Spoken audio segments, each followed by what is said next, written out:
With the recent increase in ABSD for second property purchase, many consumers in the market now are looking for alternative ways to overcome the ABSD altogether.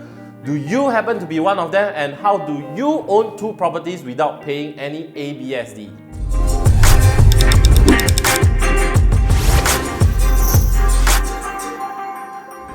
Hi, my name is Wayne, and today I'll be sharing with you the intricacies of decoupling and how it can potentially help you to own another property without paying a hefty sum of additional buyer stamp duty.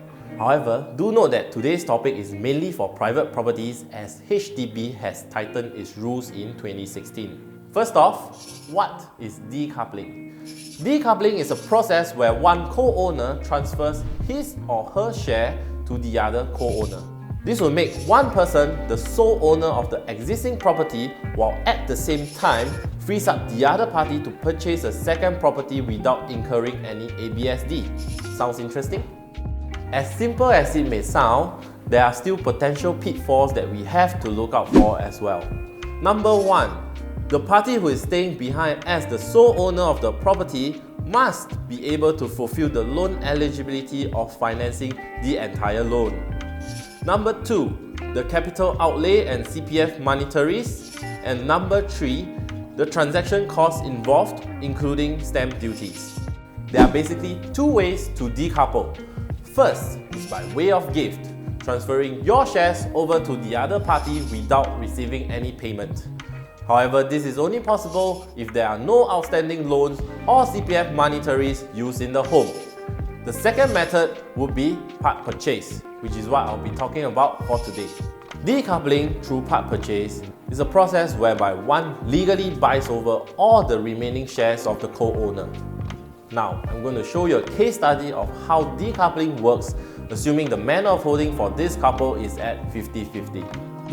Given the current market valuation of the property is at 1.5 million, and there is an outstanding loan of 720,000. Both husband and wife have used CPF for this purchase.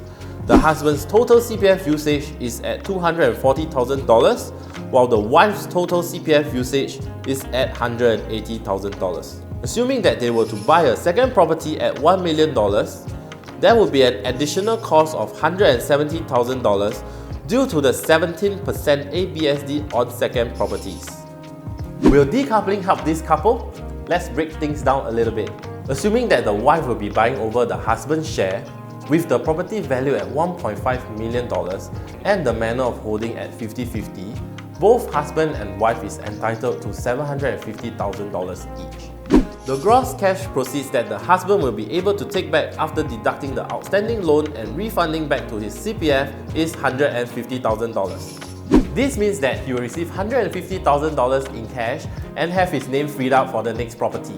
As for the wife who is buying over the husband's share, she is purchasing 50% of the property valued at $750,000. In order to do this, she needs to be able to pay the down payment of 25% of $750,000, which is $187,500. Hence, she must be able to finance the total loan of $922,500. At 40 years old, with a loan tenure of 25 years, she will require a minimum income of $8,397. However, there are also ways such as pledging and unpledging to the bank to increase the amount of loan you can take on. In addition, there's also a buyer stamp duty of $17,100 payable to IRAS, legal fee estimator of $6,000 and a valuation cost of $700. This makes the total transaction cost to be $23,800. Instead of paying the $170,000 in ABSD, you only get to pay $23,800, which gives you a huge saving of $146,200. This case study is based on both husband and wife owning 50% of the property each. Now imagine, what if, from the beginning, one party is already holding 99% of the property while the other party is holding 1% share? During decoupling, only 1% of the value will be sold to the other party, and the stamp duties will be based on this 1%. This is much lower than paying for 50% of the value, which will definitely bring you more savings. In conclusion, before decoupling your property, do speak with a trusted advisor to find out about the costs and the risks involved. It's always prudent to get an expert to guide you along. Many agents pitch, many buyers read out online, but how many have really done it? Thank you for watching this episode of Realty Booster. If you have any queries, do feel free to contact me, Wayne, at 987-94135. Like and subscribe for future episodes of Realty Booster, where my teammates and I will be covering more property-related smart solutions. Bye!